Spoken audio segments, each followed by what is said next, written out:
Hello guys, welcome to my YouTube channel. আজকে আমি যাচ্ছি আমার নানু বাসায় আফটার ফিনিশিং মাই এক্সামস। আমার নানু বাড়ি যেহেতু সিরাজগঞ্জের মধ্যে, তাই প্রতিবারই আমি এই যমুনা সেতু দেখতে দেখতে নানু বাড়ি যাই। বাসায় আমি ফোন কম চালাই আর প্রকৃতি বেশি দেখি। আমি ছাদের উপর থেকে নিচের সিঁড়িগুলো ভিডিও করতে করতে আমার বোন আর খালতো ভাই নাজিবের দিকে চলে গেছি। সাইডে আমার আম্মু বসা। যেহেতু নানু বাসায় শুধু আমার নানুমণি আর একদম ছোট্ট খালুমণি থাকে, তাই ছাদটা একটু মেসি হয়ে রয়েছে। আমার আম্মুরা হচ্ছে 7 বোন। আমার আম্মুর টুইন সিস্টার এর সামনের বিল্ডিং এর 3 তলায় থাকে। হাত দিয়ে যেখানে পয়েন্ট করছি এই ফ্ল্যাটটাতে আমার খালামণি থাকে। নানু বাড়িতে গ্রীষ্মকালে আসলে আমাকে সবসময় ছাদেই পাওয়া যায়, কিন্তু এখন তো বড় হয়ে বিজি হয়ে গেছি। ক্যামেরা ঘুরাইতে ঘুরাইতে আমি আবার চলে আসছি আমার ছোট বোন এবং খালাতো ভাই নাজিবের কাছে। এই পিঙ্ক কালার ড্রেস পরা মেয়েটা আমার ছোট বোন আর সাইডের ছেলেটা আমার খালাতো ভাই।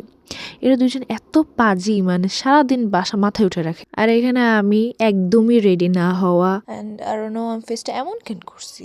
পাশের ছাদটা আমার মেজো খালামণির আর পাশে আমার আম্মু। এখানে আমি, আমার উপরে নীল আকাশ, সরি সাদা। উত্তরাঞ্চলে না এই একটা প্রবলেম, সকাল ঘনিয়ে দুপুর চলে আসে তাও এই কুয়াশা শেষ হয় না, আর উপর দিয়ে এত বাতাস, মানে এত ঠান্ডা। এটা হচ্ছে আমার নানুর পোষা বিড়াল সাধু। নামেই সাধু, কাজে না। খাইতে বসলে, ব্রাশ করতে নিলে, হাঁটলে আমার পায়ের আশেপাশে খালি ঘুরে, মানে এমন ভাবে যায় কি একদম ভয় লাগে আমার। বাট কিউট আছে। আমি যেমনটা আগে বললাম, নানু বাসায় অনেক ঠান্ডা আর কুয়াশা।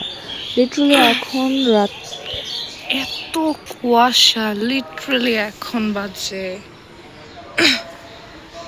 এখানে এতটা বাজে, এখন এত কুয়াশা।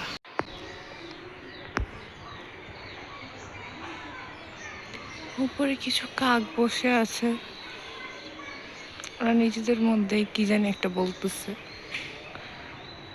ও